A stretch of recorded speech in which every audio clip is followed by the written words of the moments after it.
అందరికీ నమస్కారం. మన పార్టీ అధ్యక్షులు శ్రీ పవన్ కళ్యాణ్ గారికి,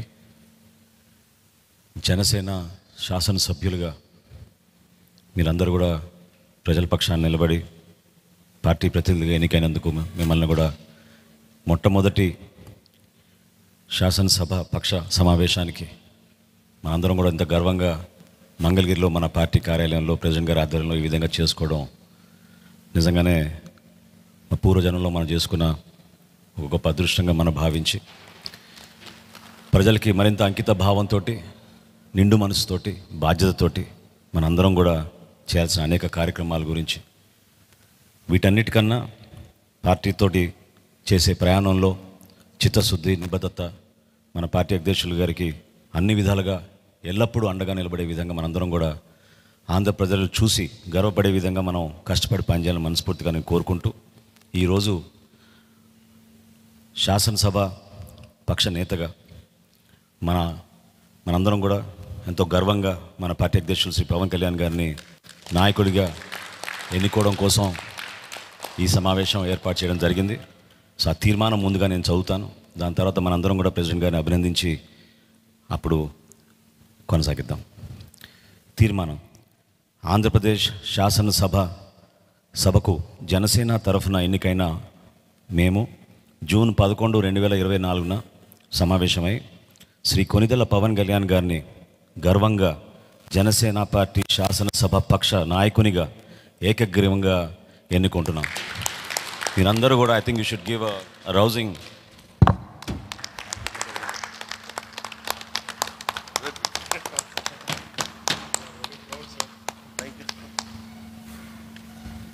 ఈ కాన్స్టిట్యూషనల్ ఫార్మాలిటీ పూర్తయింది కాబట్టి ఇప్పుడు మన పార్టీ అధ్యక్షులు, అదేవిధంగా మన శాసనసభ పక్ష నేత మన పార్టీ అధ్యక్షులు శ్రీ పవన్ కళ్యాణ్ గారిని మాట్లాడమని రిక్వెస్ట్ చేస్తాం.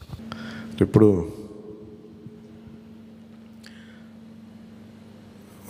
పార్టీ నేతగా మాట్లాడటం అలవాటు, ప్రెసిడెంట్గా మన శాసనసభ పక్ష నాయకుడిగా మాట్లాడాలంటే కొత్తగా ఉంది. ఇప్పుడు గొడవలు పెట్టుకోవడం, మాట్లాడటం, సమస్యలు తీసుకురావడం. బట్ మీ అందరికీ అపూర్వమైన మెజారిటీలతోటి ఘన విజయం సాధించిన మీ అందరికీ, ప్రతి ఒక్కరికి పేరు పేరున నా హృదయపూర్వక అభినందనలు, ధన్యవాదాలు. ఈ సందర్భంలో we want to share few things. చాలా ఒంటరి ప్రయాణం చేశాం. జాతీయ స్థాయి నాయకులు కూడా ఢిల్లీలో వాళ్ళు అడుగుతుంది ఏంటంటే, నువ్వు ఎలా పార్టీ నడిపావు? పార్టీ నడపడం మాకు తెలుసు కదా, అధికారం ఒక గుర్తింపు ఉన్న జాతీయ స్థాయి పార్టీలో ఉండి అసలు అధికారం లేకపోతే ఎంత కష్టమో మాకు తెలుసు. అలాంటిది మీరు not even recognised party, just registered party, మీరు ఎలా సస్టైన్ చేశారు ఇంతకాలం?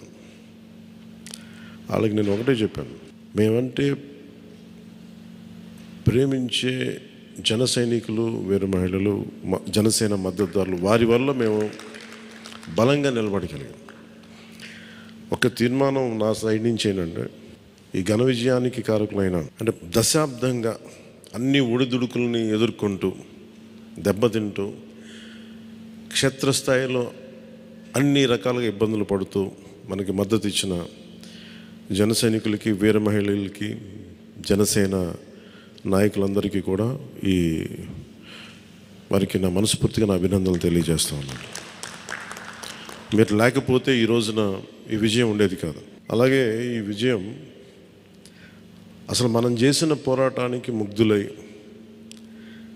2019లో తప్పు చేసాం, ఈసారి ఎట్టి పరిస్థితుల్లో మేము తప్పు చేయమని ప్రతి ఒక్కరూ ఒక 100 మందిలో కలిస్తే 100 మంది చెప్పేవాళ్ళు, ఒకళ్ళు కలిస్తే ఒకళ్ళు చెప్పేవాళ్ళు, ఏ మూలకెళ్ళి చెప్పేవాళ్ళు.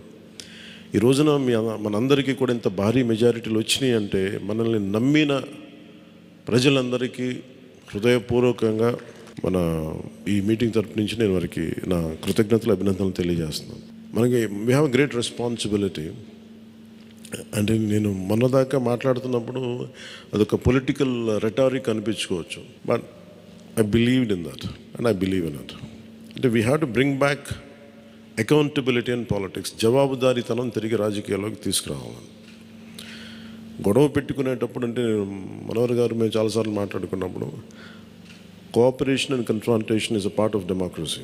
సహకారం, సంఘర్షణ, ఎప్పుడు సహకరించాలి, ఎప్పుడు సంఘర్షించాలి అనేది అది ఆ సమస్యలను బట్టి వాటిని బట్టి. అంతేగాని ప్రతిసారి పోయినసారి ప్రభుత్వానికి కూడా చెప్పాను, మేము చాలా కన్స్ట్రక్టివ్గా ఉంటామని వాళ్ళకి అర్థం చేసుకోలేదు నా మాట, నా డెమోక్రటిక్ స్పిరిట్ని వాళ్ళు అర్థం చేసుకోలేదు ఆ రోజున. అలాగే ఇది కక్ష సాధింపులకి సమయం కాదు. ఇది ఇంత ఘన విజయం ప్రజల నిర్మాణానికి లేదంటే వారికి అభివృద్ధికి, వారి అభ్యున్నతికి తప్ప ఇది ఒక వెండెట్ట గేయం కానీ లేదంటే పగా ప్రతీకారాలు తీర్చుకోవడానికి గతంలో ఇలా చేశారు కదా మనం ఇలా చేయాలి అలాంటి ఆలోచన ధోరణిని దయచేసి మనందరం దాన్ని ఎంకరేజ్ చేయకండి దయచేసి దాన్ని.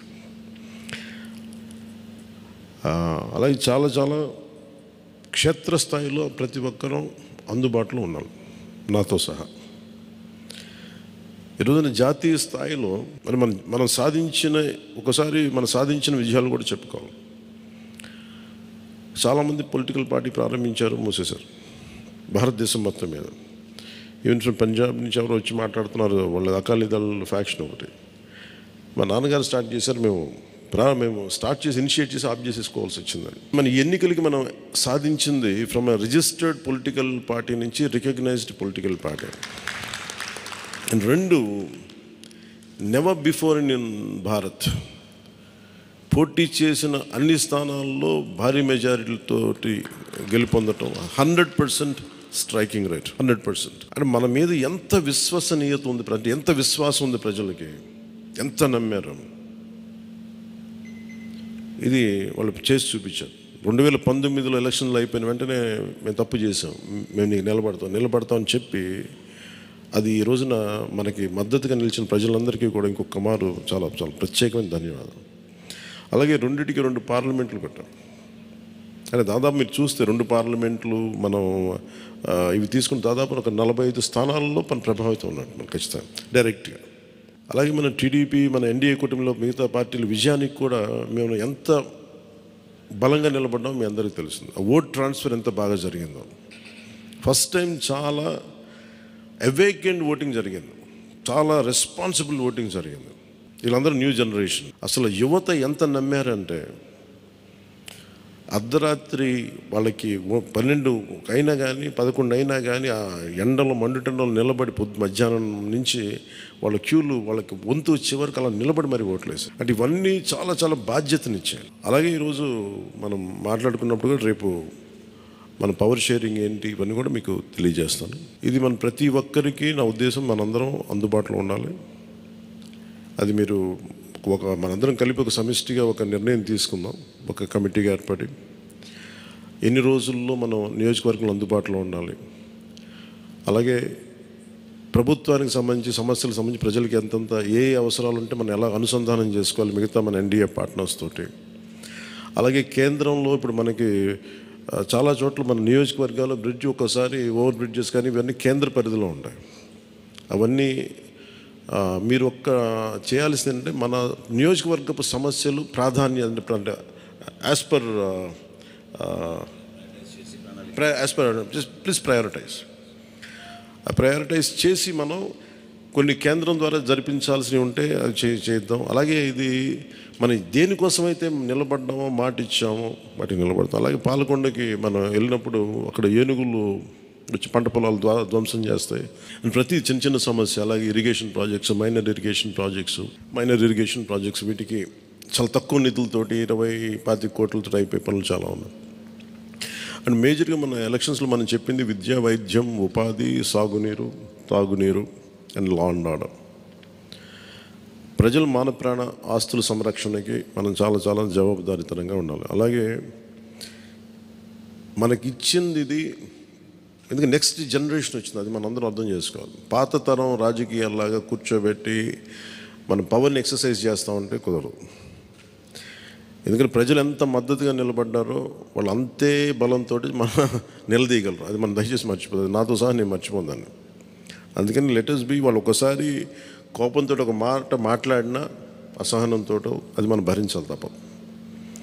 అలాగే విమర్శించేటప్పుడు కూడా దయచేసి అది పర్సనల్ అటాక్స్ ఎవరికి కలగండి. వాళ్ళు మీరు చూశారు కదా, పోయినసారి ఆయన గత ప్రభుత్వాన్ని హ్యాండిల్ చేసిన ముఖ్యమంత్రి గారు ఎన్ని మాట్లాడి నేను ఎందుకు స్పందించలేదు వ్యక్తిగతంగా అంటే అది ఆ ప్రెసిడెంట్ ఆపేద్దామని మనం ఎక్కడ చేయాలి. అలాగే పార్టీ ఒకటి మనందరం చేయాల్సింది ఒకటి టైమ్స్, ఒకటి పంక్చువాలిటీ, సరైన సమయానికి రావడం. మీరు కావాలంటే గంట ముందు రండి. నైట్ 1:30, 2:30 అని పడుకునేటప్పటికి. ఎందుకంటే ఇది మనం 5 సంవత్సరాల కాలాన్ని ఎంత సద్వినియోగం చేసుకోగలం దాని మీద ఆధారపడి ఉంటుంది భవిష్యత్తు. దయచేసి మనందరం నియమావళిని పాటిద్దాం. కొంత మనలో కూడా మనం వన్స్ ఇన్ ఎ వైల్ మనందరం కూర్చొని మేబీ ఓవర్ లంచ్, ఒక ఈవినింగ్ ఒక చాయ్ పే చర్చ లాగా ఏమేం చేయాలి. అలాగే మనం కూడా కొంత కలుపుగోలుతనం చూపించాలి మిగతా పార్టీలు, మన ఎన్డీఏ కానీ బీజేపీ, మన ఎన్డీఏ పార్ట్నర్స్ అందరికీ కూడా. అంటే మనం ప్రత్యేకించి మనం ఎక్స్క్లూజివ్గా ఉండకుండా అందరితో మమేకం అవ్వాలి. At the same time not losing our identity. అందుకని ఇవన్నీ దృష్టిలో పెట్టుకొని ఇప్పుడు మనం ఢిల్లీలో మనం చేసినట్టుగా మన ప్రధానమంత్రి గారి పేరుని నన్ను కూడా ప్రతిపాదించినట్టుగా ఈ రోజున రాష్ట్ర ఎన్డీఏ నాయకులు మనం ఎన్నుకోవాలి. మీ అందరికీ ఇంకొక మారు ధన్యవాదాలు తెలుపుకుంటాం. Thank you. జై హింద్. అసాధ్యాన్ని సాధ్యం చేసినందుకు మనస్ఫూర్తిగా మనందరి తరఫున మరొకసారి మన పార్టీ అధ్యక్షులు పవన్ కళ్యాణ్ గారికి ధన్యవాదాలు తెలుపుకుంటూ, ఈ సమావేశానికి హాజరైనట్టు మనం ఇదొక ఫార్మాలిటీ పూర్తి చేయాలి. ముందుగా నిమ్మక్క జయకృష్ణ గారు పాలకొండ, థ్యాంక్ యూ. అదేవిధంగా లోకం మాధవి గారు నెల్లిమర్ల, వంశీకృష్ణ శ్రీనివాస్ గారు విశాఖపట్నం నుంచి, కొంతాల రామకృష్ణ గారు అనకాపల్లి నుంచి, పంచకల రమేష్ బాబు గారు పెందుర్తి నుంచి, సుందరపు విజయ్ కుమార్ గారు,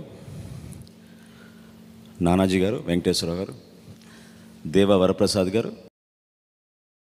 శ్రీ గిడ్డి సత్యనారాయణ గారు, శ్రీ బత్తుల బలరామకృష్ణ గారు, శ్రీ కందుల దుర్గేష్ గారు, శ్రీ నాయకర్ గారు, శ్రీ రామాంజనేయులు గారు, శ్రీ బోల్సెట్ శ్రీను గారు, శ్రీ పచ్చమట్ల ధర్మరాజు గారు, శ్రీ బాలరాజు గారు, పెద్దలు బుద్ధప్రసాద్ గారు, శ్రీ ఆర్వ శ్రీధర్ గారు, ఆర్వ శ్రీనివాసులు గారు.